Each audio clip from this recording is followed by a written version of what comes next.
نبی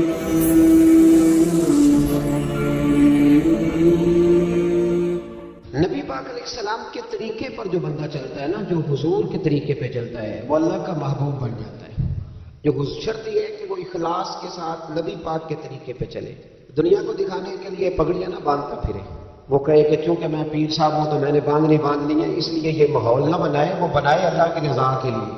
اللہ تبارک و تعالیٰ کی رضا کے لیے نبی پاک کی غلامی کرے، اللہ اسے اپنا محبوب بنا لیتا ہے۔ حضور کی کچھ سنتیں ہیں، کچھ چیزیں نبی پاک کو پیاری ہیں، کچھ تو آپ نے سنی ہوگی ہے، جیسے میٹھا کھانا سنت ہے، جیسے مسواک کرنا سنت ہے، جیسے مسکرانا سنت ہے۔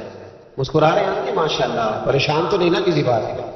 مسکرانا بھی حضور کی، شروع میں نمک کھانا، بعد میں نمک کھانا، درمیان میں میٹھا کھانا، یہ حضور کی سنت ہے۔ اور امامہ باندھنا نبی پاک کی، یہ چیزیں حضور کی پسند ہیں۔ نماز نبی پاک کو بڑی پسند ہے، فرمایا مجھے تمہاری دنیا کی چیزوں میں سے، دنیا کے کاموں میں سے جو کام بڑا پسند ہے وہ نماز پڑھنا ہے۔ خوشبو حضور کو بڑی پسند ہے، دودھ نبی پاک کو بڑا پسند ہے، یہ بھی ساری سنتیں ہیں۔ اسی طرح کی دو تین باتیں میں نے عرض کرنی ہے آپ کی خدمت میں۔ جس طرح نبی پاک علیہ السلام کو خوشبو پسند ہے، تکیہ پسند ہے، مسواک پسند ہے، اسی طرح تھوڑے مال پر قناعت کرنا یہ بھی میرے نبی کو بڑا ہی پسند ہے۔ تھوڑے پیسوں پہ راضی ہو جانا یہ نبی پاک کو، سادے مکان میں رہنا یہ حضور کو بڑا پسند ہے، سادی روٹی کھانا یہ میرے نبی پاک کو بڑا، یہ بھی حضور کی پسند ہے۔ تھوڑے رزق پہ راضی ہونا اور اس طرح راضی ہونا کہ لمبے سجدے ادا کرنا یہ میرے نبی پاک کی پسند ہے۔ حضور نے صرف غریبوں سے پیار نہیں کیا، ہمیں یہ سنایا جاتا ہے اور ہم ہمیشہ یہی سنتے ہیں کہ حضور نے غریب سے بڑی محبت کی۔ نبی پاک نے صرف غریب سے پیار نہیں کیا، دراصل حضور نے غریبی سے پیار کیا۔ کوئی نہیں سمجھ آئی آپ؟ حضور نے صرف غریبوں سے پیار نہیں کیا، نبی پاک نے، اس کا معنی یہ ہے کہ حضور نے غریب رہنا پسند فرمایا، غریبوں کی طرح رہنا نبی پاک نے، سادہ مکان، ایک وقت کا کھانا اور سادی غذا، جس طرح غریب نہیں رہتے پرانے گھروں میں، کچے مکانوں میں، ٹوٹی چٹائیاں، ایک دو پیالے گھر میں، لمبے چوڑے برتن کوئی نہیں، یہ نبی پاک کی پسند ہے، یہ رسول پاک کی پسند ہے۔ اس کو محبوب جانا ہے نبی پاک صلی اللہ علیہ وسلم، حضور نے اس کو پسند کیا۔ آتم تائی کی بیٹی قیدی ہو کے آئی، جب اس کے قبیلے پر، اس کے علاقے پر مسلمانوں نے حملہ کیا تو حاتم تائی کا جو بیٹا تھا عدی بن حاتم، وہ اپنی بہن سے کہنے لگا ہمیں پتہ ہے مسلمانوں کا مقابلہ نہیں کر سکتے تو بھاگ جانے میں بہتری ہے، چلو بھاگ چلتے ہیں۔ تو بہن کہنے لگی بھائی تو نے بھاگنا ہے تو بھاگ جا، میں سردار کی بیٹی ہوں، میں قوم کے ساتھ جیوں گی، قوم کے ساتھ مروں گی، تو نے بھاگنا تو بھاگ جا۔ عدی بھاگ گئے ڈر کے۔ یہ خاتون جو تھی ان کو گرفتار کر لیا مسلمان عورتوں نے، تو کہ یہ تلوار لے کے آئی تھی لڑنے کی۔ ابن اسحاق ابن حشام دونوں کتابوں میں روایت موجود ہے۔ یہ خاتون کہتی ہے کہ میں نے بڑے تگڑے سوال تیار کیے، کیونکہ معاذ اللہ ثم معاذ اللہ میرا خیال تھا وہ نبی نہیں، وہ بادشاہ ہیں، وہ ایک اسٹیٹ کے سربراہ ہیں، وہ حکمران ہیں، میں معاذ اللہ نبی نہیں، میں نے بڑے تگڑے سوال تیار کیے اور میں اپنے آپ سے کہا کہ میں ایسی ایسی باتیں کروں گی مسلمانوں کے نبی سے کہ انہیں جواب نہیں آئے گا، معاذ اللہ ثم معاذ، نقل کفر نہ باشا۔ کہتی ہے میں حضور کے سامنے لائی گئی گرفتار کر کے، اور جب مجھے حضور کے سامنے کھڑا کیا گیا نا تو میرا سر ننگا تھا۔ توجہ ہے میری بات؟ میرا سر ننگا تھا تو میرے ذہن میں بڑے سوال تھے، میری گردن اکڑی ہوئی تھی۔ حضور نے میرا ننگا سر دیکھا تو محبوب ممبر سے اٹھے، اپنے کندھوں سے مدثر والی چادر اتاری اور حضور علیہ السلام نے حاتم تائی کی بیٹی کے سر پہ دے دی۔ بی بی کہتی ہے جب حضور کی چادر آئی تو میری اکڑی ہوئی گردن خود بخود جھک گئی نیچے کی طرف، خود بخود جھک گئی۔ سوال ابھی بھی میرے ذہن میں موجود تھے۔ اتنے میں ایک صحابی حضور کی بارگاہ میں آئے اور عرض کرنے لگے یا رسول اللہ صلی اللہ علیہ وسلم یہ کافر کی بیٹی ہے، مشرک نجس ہوتا ہے، تو میں اپنی چادر نہ دے دوں، آپ اپنی لے لے، کافر کی بیٹی ہے۔ تو محبوب نے اس کی طرف جلال کی نظروں سے دیکھا، فرمایا خاموش ہو جا، بیٹیاں برابر ہوتی ہیں، تیاں سانجیاں ہوتی ہیں، بیٹیاں، بولیے جی پکی بات ہے، بزرگ چپ کر جائیں، نوجوان بولے، بیٹیاں اللہ آپ کو خوش رکھے، تیاں سارے دیاں، ہاں اگر تو کسی کے گھر گندی نظر ڈالے گا تو تیرا گھر بچ نہیں سکتا، پکی بات، یہ نگد و نگر سودا ہے، جس نے اپنا گھر پاک رکھنا ہے وہ دوسروں کے گھروں کا محافظ بنے، پکی بات۔ بیٹیاں خبردار خبردار کسی کے بچے کی عزت سے کھیلنے کی کوشش نہ کریں، ورنہ اللہ تبارک و تعالیٰ بڑی سخت سزا دے. بچو وہ کہتی ہے جب حضور نے کہا نا بیٹیاں برابر ہوتی ہیں، تو میرے اندر سے ایک آواز نکلی. میں نے کہا وہ حاتم طائی کی بیٹی تو غلط تھی، یہ بادشاہ نہیں ہے تو اللہ کے سچے رسول ہیں. بادشاہ تو سخت سزائیں دیتے ہیں. کہتے ہیں حضور میرے قریب آئے اور آگے کہنے لگے تم سردار کی بیٹی ہے، تیرے باپ میں اچھی خصلتیں پائی جاتی تھی، بتا تیرے ساتھ کیا معاملہ کروں، کیا معاملہ. یہ حضور کی پسند ہے، کیا معاملہ کروں. تو کہنے لگی میں چاہتی ہوں مجھے آزاد کر دے. کہتے مجھے امید نہیں تھی. حضور کہیں گے ٹھہر جا، بیٹھ جا، بات کرتے ہیں، مشاورت ہوتی ہے، پھر اس کے بعد کوئی فیصلہ ہوتا ہے. کہا آزاد کر دو. کہتی حضور نے میرے کہنے پر فوراً ہی اگلا جملہ ہی نہیں کہا، فرمایا جا تو آزاد ہے. کہتی ہے میں نے ایک جملہ اور کہا، میں نے کہا میں اکیلی نہیں جاؤں گی، سارا قافلہ آزاد کرو. اب تنگی کے داماں پہ نہ جا، اور بھی کچھ مانگ ہے آج وہ مائل باتا، اور بھی کچھ مانگ. کہنے لگی اکیلی نہیں جاؤں گی، سارا قافلہ سارا قبیلہ آزاد ہو. حضور نے فرمایا تو پتہ نہیں کیا سوچ رہی ہے، تو جہاں آئی ہے وہاں سے خالی جاتا ہی کوئی نہیں، سارا قافلہ. حضور نے فرمایا بھی اس کے قبیلے کو کھانا وانا کھلاؤ اور سارے ہی آزاد کر دو.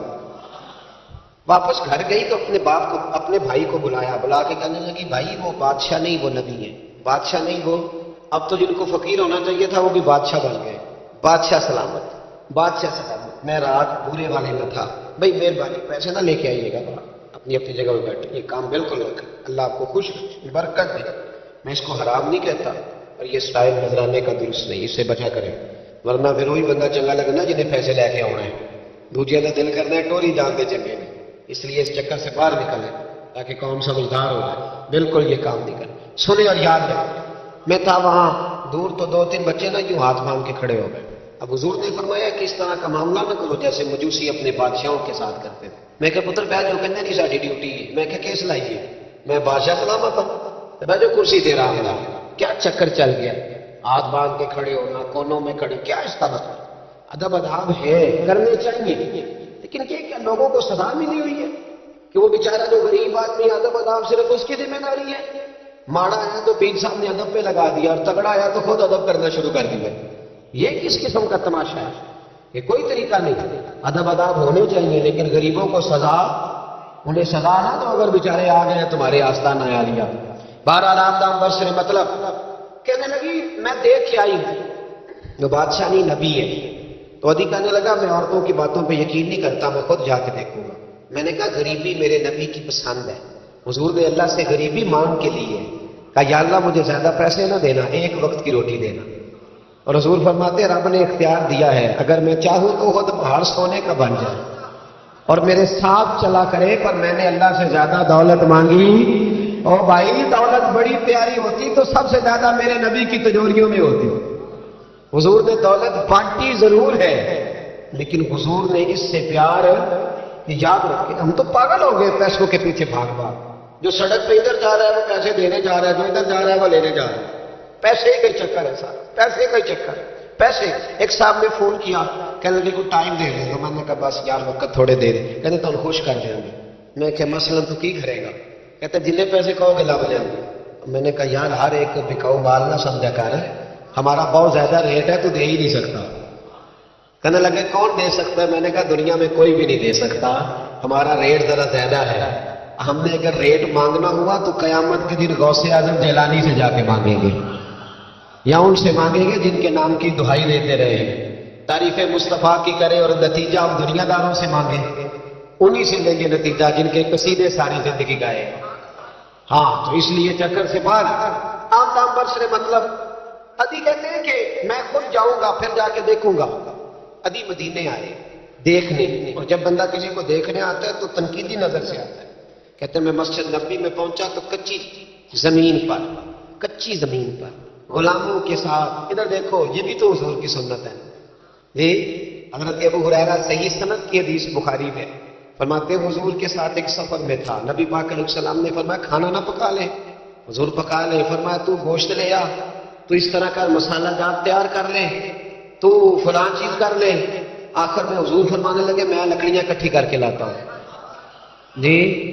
اللہ کرے پیرانو یہ حدیث زبانی یاد ہو جائے، آمین تے آکھیا جی. میں لکڑیاں اکٹھی کر کے لاتا ہوں، لکڑیاں، اور اس کی یا رسول اللہ ہم کر دیں گے، تو محبوب نے فرمایا سارے اکٹھے نہیں جا رہے، کوئی عرض نہیں میں بھی لے آؤں گا، تو فرماتے حضور اٹھے لکڑیاں اکٹھی کر کے لائے۔ جب مسجد نبوی شریف بن رہی تھی تو جناب ابو ہریرہ فرماتے میں 3 اینٹیں اٹھا کے لا رہا تھا، اللہ کے رسول 7 اینٹیں اٹھا کے لا رہے ہیں، 7 اینٹیں۔ چودھری صاحب آپ روز آگے کہہ دیتے قاری صاحب مسجد کی صفائی نہیں ہوئی، تو نہیں کر سکتا مسجد کی صفائی؟ کیا سمجھتا ہے تو اپنے آپ؟ صدر بننے کا کیا مطلب ہوتا ہے کہ بندہ روپ ڈالنے لگے؟ دنیا میں جو سب سے زیادہ عزت والا اور بڑا ہوتا ہے وہ وہی ہوتا ہے جو اللہ کے گھر میں جھاڑو دیا کرتا ہے۔ کیا لوگوں نے معیار بنا لیا ہے؟ یہ معیار ہے، جو قوم کا بڑا ہوتا ہے وہ قوم کا خادم ہوتا ہے۔ ابھی کہتے ہیں میں مدینے آیا تو میں نے نبی پاک علیہ السلام کو غلاموں کے ساتھ کچی زمین پہ بیٹھے دیکھا، اور غلام بھی کون؟ ایک طرف حضرت بلال حبشی بیٹھے اور دوسری جانب حضرت عمار بن یاسر بیٹھے، کہتے ہیں حضور بیچ بیٹھے کھانا کھایا جا رہا ہے، اور حیران میں اس وقت ہوا جب اسی پلیٹ سے نبی پاک بھی کھا رہے ہیں اور بلال حبشی بھی کھا رہے ہیں ساتھ بیٹھ کے حضور نے۔ ابھی کہتے میرے دل پہ چوٹ لگی، میں نے کہا نہیں یار یہ بادشاہ نہیں، یہ بادشاہ جو اس طرح غریبوں کے بیچ بیٹھ کے روٹی کھائے۔ ہمارے تو بادشاہ غریبوں کے حق میں تقریر کرتے ہیں نا، ویسے ان سے پوچھو کہ اس گاؤں سے ڈنگے کا کرایہ کتنا ہے، اور پھر ڈنگے سے لالے موسے کا کتنا ہے، ان کو کوئی پتہ نہیں۔ ان چودھریوں کو بچوں کو کھڑے کر کے پوچھو کبھی چنے کی دال کا بھاؤ کیا ہے، کدی آندھی ہوئے تھے بتاؤ، ان کو کیا پتا؟ ان کے گھر میں تو آ جاتی ہے، اللہ جانے کہاں سے آتی ہے، ہم بدگمانی نہیں کرتے۔ لیکن حضور ایک پر پلیٹ میں کھانا کھا رہا تھا۔ ادھی کہتا میں سمجھ گیا یہ بادشاہ نہیں۔ پھر میرے دل میں شیطان نے بس غصہ ڈالا، میں نے کہا مسجد کچی ہو سکتا ہے مکان بڑا پکا ہو، بنگلہ بڑا عالی شان ہو۔ حضور کی عادت مبارکہ کی جب کوئی مہمان آتا تھا تو یا مسجد میں اصحاب صفا کے ساتھ رکھتے تھے یا کسی صحابی کو دے دیتے تھے، وہ اپنے گھر لے جاتے تھے۔ ابھی کہتے ہیں میں نے جب سلام کلام کیا نا، دل میں خیال تھا کہ گھر بڑا عالی شان ہوگا، تو محبوب فرمانے لگے میرے دل میں خیال ہے، دیکھیے میرے نبی کو اللہ نے کتنا علم غیب عطا فرمایا ہے۔ کہتے ہیں میرے دل میں خیال ہے، مصطفیٰ کریم فرمانے لگے یار تو یہاں نہ بیٹھ، چل میں تجھے گھر لے جاتا۔ خیال آیا مسلمان نیک و بد پہچان جاتے ہیں اور محمد آدمی کے دل کی باتیں جان جاتے ہیں صلی اللہ۔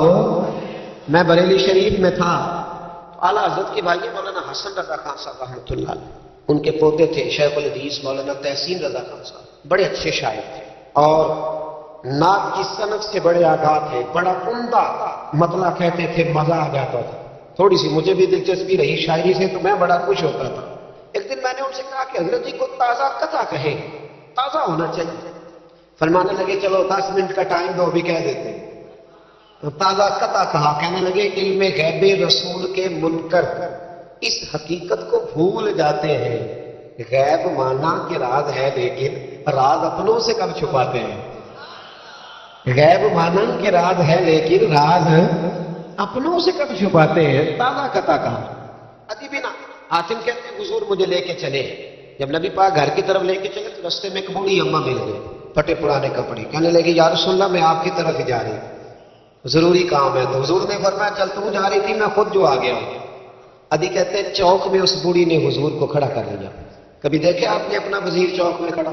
آپ کو ایم پی کبھی نہیں دیکھا، وزیر تو دور رہ گیا، چوک میں کھڑا کر لیا نبی پاک صلی اللہ علیہ وسلم، اور وہ بی بی اپنے دکھڑے سنانے لگی، کہتے قربان جاؤں وہ دیر تک باتیں کرتی رہی اور نبی پاک سنتے رہے۔ ابھی کہتے ہیں میرے دل پہ دوسری چوٹ لگی، میں نے کہا جو اس طرح غریبی سے پیار کرے وہ بادشاہ نہیں، وہ اللہ کے سچے رسول ہیں۔ حضور مجھے گھر لے گئے، جناب سیدہ طیبہ طاہرہ حضرت عائشہ صدیقہ رضی اللہ تعالی عنہا کے حجرے میں، اور حضور جب اندر لے گئے تو ایک چٹائی پڑی ہے کھجور کی چھال کی، وہ بھی پھٹی ہے 2 جگہ سے، ایک مٹکا 2 پیالے، ایک تکیہ جس میں کھجور کی چھال بھری ہوئی ہے۔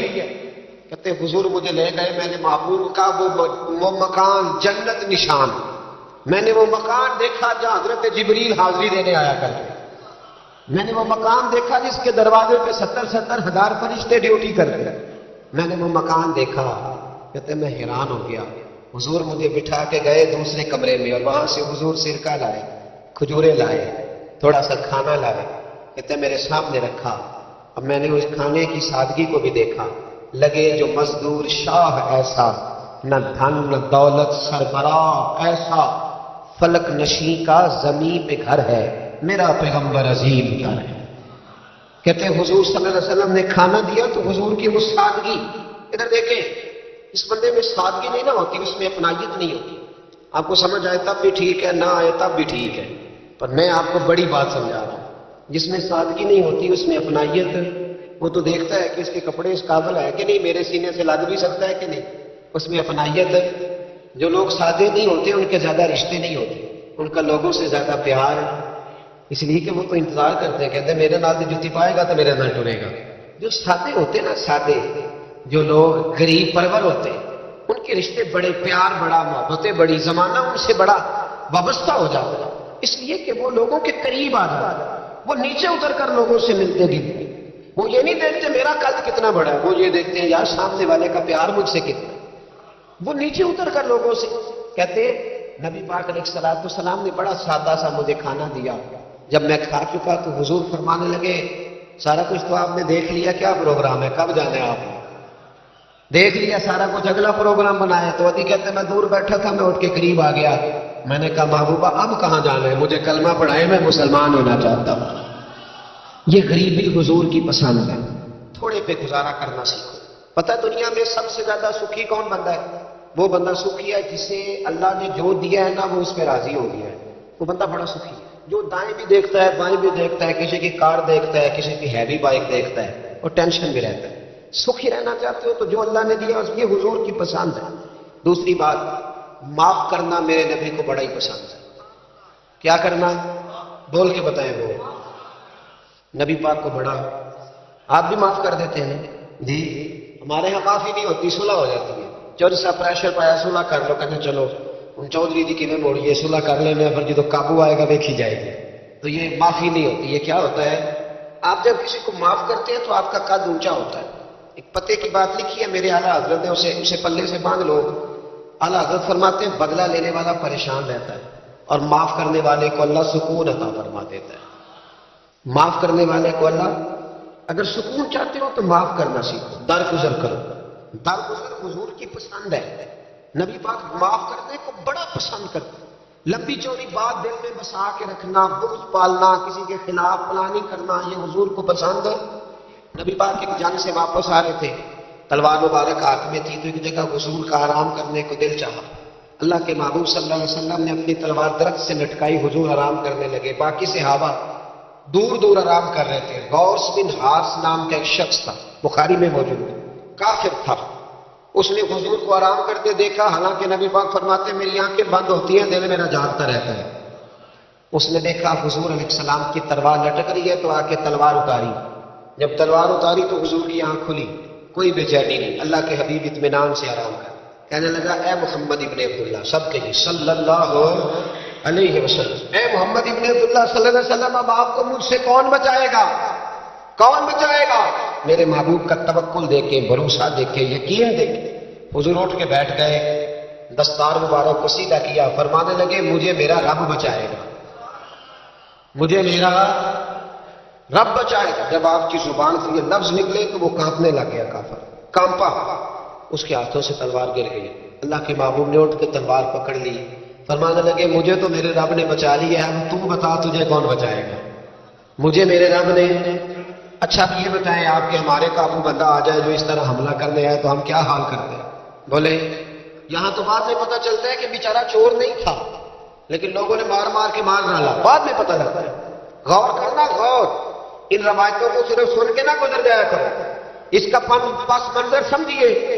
بندہ قتل کرنے آیا ہے, اس کی تلوار قابو آئی, حضور نے فرمایا تیرے ساتھ کیا کروں, مجھے تو اللہ نے بچا لیا.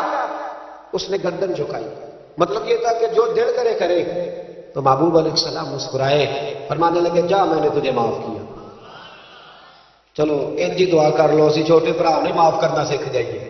چلو کوئی ساس سورا نو ہی معافی دے چڑے, کوئی نو ہی ساس سورے نو معاف کر چڑے, کہیں تو معافی ملے, کہیں تو جان چھوٹ جائے.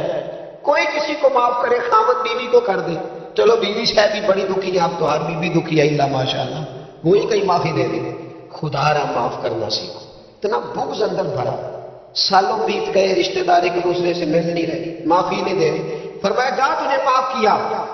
وہ شخص جانے لگا, اگلے لفظ قاضی ایاز مالکی نے شفا شریف میں لکھے, جب جانے لگا تو حضور نے آواز دی، واپس آیا، محبوب فرمانے لگے یار اتنی دور سے چل کے آیا ہے، میرا طریقہ نہیں مہمان کو خالی بھیجنے کا، لیکن اب یہاں سفر میں میں تجھے کیا دوں، تو اس طرح کر، یہ تلوار میرے تحفے میں لے جا، کر کے دکھا گا تو بھی ایسے، تو حضور کی غلامی کا دعویٰ نہیں کرتا۔ یہاں تو پوری ملت کا نقصان ہو گیا، پر دیندار کہلانے والوں نے ایک دوسرے کو معاف نہیں کیا۔ یہاں تو نظریے اور جماعتیں داؤ پہ لگ گئی، لیکن دیندار کہلانے والے ایک دوسرے کو معاف نہ کر سکے۔ اللہ جانے وہ کیا ایسی باتیں تھی جو رہ گئی سینوں میں، بستیاں اجڑ گئی پر ہم معاف نہ کر سکے، چند باتیں نہ دلوں سے نکال پائے، ایک نظریے کے لوگ ایک جگہ اکٹھے بیٹھنے کے قابل نہ رہے، جا تلوار لے جا۔ وہ شخص کہتا ہے 2 منٹ میں تلوار لے کے آگے بڑھا، پر میرے اندر سے آواز آئی، اور یار جس کا اتنا بڑا حوصلہ ہو، جو اتنا معاف کرنا جانے، وہ بھی کبھی جھوٹا ہو سکتا ہے؟ تو میں تلوار لے کے قتل کرنے آیا تھا، تحفہ لے کے جا رہا تھا، واپس آیا، میں نے کہا محبوبہ ساری دنیا جھوٹ بولتی ہے، جو معاف کرنے کی ادا تیری ہے وہ بتاتی ہے کہ تو اللہ کا سچا رسول ہے۔ کلمہ پڑ گئے وہ شخص، معافی نہیں کرتے، درگزر والا کھاتا ہی کوئی نہیں درد۔ ایک صاحب کہنے لگے جی باقی تو ساری باتیں اچھی ہیں، فلاں مولوی صاحب کی ایک عادت نہیں مجھے پسند، تو میں کہا چل ایک دی معافی بھی دے چھڑی دی، ایک نہ پسند ہوئے تو ایک دی، لیکن تو 99 نہیں ویکھیاں تو ایک ویکھ لی جڑی نا پسند سی، ایک دی تو چلو معافی ملنی چاہیے تھی، انسان ہے۔ ویسے میرا تو خیال ہے کہ کوئی بندہ 55% ٹھیک ہو تو اس کی تعریف کرنی چاہیے، جی میں آپ کو صحیح بات ہوں، کتنے فیصد بول کے بتائیں، اچھی کتنے فیصد صحیح ہے؟ تو پھر کم از کم جو 55% صحیح ہے اسے تو صحیح مان لو، اپنا اگر حال 5% ہے تو جو 55% ٹھیک ہے اسے تو صحیح مان لو، چلو چھوڑو 45% بھی اگر غلط ہے تو پھر بھی زیادہ پرسنٹ تو ٹھیک ہی ہے نا۔ معاف کر۔ حبار بن اسود، اس نے حضور کی بیٹی کو شہید کیا تھا۔ بیٹیاں بڑی پیاری ہوتی ہیں، یہ بیٹی جو ہوتی ہے نا یہ دل کا سکون ہوتی ہے، بڑی پیاری، اور بیٹیوں کا سکھ انسان کو جوان کرتا ہے، ان کا دکھ بندے کو بوڑھا کر دیتا ہے۔ حبار بن اسود نے نبی پاک کی بڑی شہزادی، حضور کی چاروں بیٹیوں نے دین کے لیے بڑی قربانیاں دی۔ ہمارا تو پراپوگنڈا ہے نا جدھر دنیا چل گئی بہرحال اس میں کوئی شک نہیں کہ عظمت زیادہ سیدہ فاطمہ کی ہے، پیار زیادہ حضرت فاطمہ سے کیا گیا ہے، لیکن حضور کی بیٹیاں کتنی ہیں بولے؟ ہمارے یہاں بس وہ نقیب بھی کہتا ہے اور میں پڑھ لگا حضرت فاطمہ دی منقبت، میں کہ پہلے نہ 3 آدمی پڑھا پہلے، میں مولا علی کی منقبت پڑھنے لگا، حضرت علی کا بغض کفر ہے، نفاق ہے، ان کا پیار ایمان ہے، پر باقی 3 کی بھی شان بیان کرنا وہ کوئی نہیں، دونوں ہوتی کسی کو بھی، ادھر کیوں نہیں جاتے؟ بیان ہو کس زبان سے مرتبہ صدیق اکبر کا کہ محبوب خدا محبوب ہے صدیق اکبر کا، لٹایا راہ حق میں گھر کئی بار اس محبت سے کہ لٹ لٹ کر حسن گھر بن گیا صدیق اکبر کا۔ کیوں نہیں آتی؟ بڑی بیٹی تھی سیدہ زینب، بڑی شہزادی، مکے سے مدینے آ رہی تھی، گھوڑے پہ بیٹھی تھی، پیٹ میں بچہ تھا، حبار بن اسود نے گھوڑے کو کچھ چیز لگا دی، چبھو دی، گھوڑا تیز دوڑا، میرے محبوب کی بڑی شہزادی گھوڑے سے گری، پیٹ میں بچہ تھا، تکلیف ہوئی، کتنے مہینے بیمار رہی، حمل بھی ضائع ہوا، اور سیدہ زینب وصال بھی کر گئی۔ جب ان کا انتقال ہوا تو روایت حضرت ابو ہریرہ کی موجود ہے، فرماتے میں نے حضور کی ساری داڑھی کو آنسوؤں سے بھرے ہوئے دیکھا، محبوب پریشان ہوئے ان کے وصال، دکھ ہوا حضور۔ وہ قاتل حبار بن اسود فتح مکہ کے موقع پر چہرے پر نقاب پہن کے آ گیا اور حضور کے سامنے کھڑے ہو کے کہنے لگا یا رسول اللہ کو بہت بڑا دشمن بھی آئے تو معاف کر دیتے ہو، بہت بڑا دشمن بھی۔ میرے نبی پاک نے فرمایا حبار چہرے سے کپڑا ہٹا، بیٹیاں بھولا نہیں کرتی، پر تو کلمہ پڑھ میں تجھے بھی معاف کرنے کو تیار ہوں۔ تیرا حوصلہ کدھر ہے؟ تو درگزر ہی نہیں کرتا، تو سڑک پہ لڑ رہا ہے، چوک پہ لڑ رہا ہے۔ آخری بات سنیں، حضور نے غریبی کو پسند کیا، معاف کرنے کو بڑا پسند کیا، اور نبی پاک صلی اللہ تعالیٰ علیہ وآلہ وسلم نے صلح کرانے کو بڑا پسند فرمایا۔ کیا کرانے کو؟ جی فرمایا اگر صلح کرانے کے لیے تمہیں بظاہر خلاف واقعہ بات بھی کہنی پڑے، یعنی لگے کہ جھوٹ بولنا پڑ رہا ہے، تو میرے نبی نے اجازت دی، پھر بھی صلح کرا دو۔ آج ہم نہ لڑائی کرا رہے ہیں، لیڈروں کی بھی لڑائی کئی مشیر کراتے ہیں، اس پر دلیل دوں گا، مشیر ناراض نہ ہو جائے پر دلیل دوں گا۔ مولا علی شیر خدا سے ایک شخص نے کہا حضور باقی 3 خلفاء کے زمانے میں اتنی جنگ نہیں تھی جتنی آپ کے زمانے میں، تو آپ فرمانے لگے ان تینوں کا مشیر میں تھا، میرے مشیر تیرے جیسے ہیں، اس لیے یہ تباہی ہو رہی ہے۔ مہربانی فرمائیں، مشورہ صحیح دے، ہم ایک دوسرے کو اس طرح کی کہانیاں سناتے ہیں کہ دور کرتے ہیں، حضور نے۔ پتہ ہے آپ کو بڑی مشہور حدیث ہے بخاری میں، نبی پاک صلی اللہ علیہ وسلم نے فرمایا اگر میں دیر سے آیا نا تو جماعت کرا لینا، انتظار نہ کرنا۔ یا رسول اللہ آپ جماعت چھوڑ کیوں رہے ہیں؟ فرمایا 2 قبیلوں کی صلح کرانے جا رہا ہوں۔ حضور نے فرمایا جماعت میں میرا انتظار ہے۔ کہاں جا رہے تھے نبی پاک؟ بولے سن لو حدیث مسند امام احمد بن حنبل میں، فرمایا 2 مسلمانوں کی صلح کرا دے، اللہ تجھے 2 حج اور 2 عمرے کا ثواب عطا فرمائے گا۔ 2 حج اور چلو یہ پھول نہیں پہنے، کسی استقبال نہیں کرنا، کسی فوٹو نہیں دینے کی حاجی ہو گیا ہے، لیکن حج ملے گا ضرور، اس لیے کہ میرے نبی نے وعدہ فرمایا ہے۔ لوگوں کو قریب کرنے کا سبب بنے، قریب کریں، لڑائیاں نہ کریں، صلح کریں، مہربانی کریں، اتحاد کی بات کریں، ایک دوسرے اگر 2 بھائی آپس میں ناراض ہیں تو ان کے اندر قربتیں پیدا کریں، کہیں کہ ان کی صلح ہو، انہیں قریب کرائیں، ان کے ساتھ محبت کے رشتے قائم کرائیں۔ ہم لڑائی کرا کے لوگوں کو اپنے ساتھ سیٹ رکھنا چاہتے ہیں۔ کبھی سنتے نہیں آپ کہ مدینے سے جو لوگ آئے اور جو مکے سے جو لوگ مدینے آئے اور جو مدینے میں رہ کے حضور نے بھائی بھائی بنا دیے۔ فرمایا بھائی بھائی بن جاؤ، حضور نے ایسے رشتے قائم کیے کہ وہ ساری زندگی قائم رہے۔ تو لوگوں کو لڑانے کا سبب کیوں بنتا ہے؟ لوگوں کو ملائیں، یہ حضور کی پسند ہے۔ 3 باتیں میں نے عرض کی ہیں۔ غریبی نبی پاک کی پسند، معاف کرنا حضور کی، صلح کرانا نبی پاک کی۔ ان تینوں حضور کی سنتوں پر عمل کریں، ملے گا کیا؟ اللہ ہمیں اپنا محبوب بنا لے۔ جب ہم یہ کام کریں گے تو پھر رب ہم سے محبت فرمائے گا۔ دعا کرتا ہوں جو کچھ میں نے عرض کیا اللہ اسے قبول فرمائے، جہاں ہم بھول گئے اللہ ہم سے درگزر فرمائے، علم نافع دے، عمل صالح عطا فرمائے۔